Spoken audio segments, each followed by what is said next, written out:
Naelewana? Hawa jamaa wanipatie nafasi, wawache kimbelembele, wawache kisirani. Na nimewaambia kama wanataka maneno, si tumesema waende waongee kule bunge? Iko haja ya kuharibu mali ya mwananchi? Iko haja ya maandamano?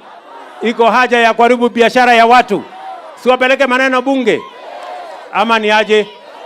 Mimi nataka niulize nyinyi, si nyinyi ndio mlipiga kura mkachagua MCA? Mulipiga MCA hamukupiga? Ya mbunge mulipiga hamukupiga? Ya seneta mulipiga hamukupiga? Ya gavana mulipiga hamukupiga? Ya rais mulipiga kura hamukupiga? Mulipiga kura ya rais mkaamua.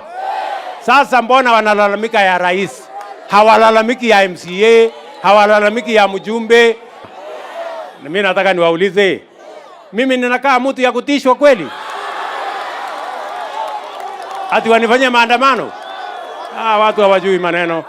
Walikuwa na nafasi yao ya handshake, unga ikafika 230. Watupatie nafasi tupunguze gharama ya chakula. Watupatie nafasi tupange ajira ya hawa vijana. Wawache kututisha bwana. Munataka maandamano ama munataka tupange maendeleo? Wale wa maendeleo nione, wale wana maendeleo. Lazima turudishe Nairobi kwa heshima ambayo ilikuwa nayo, na ndio tumekubaliana.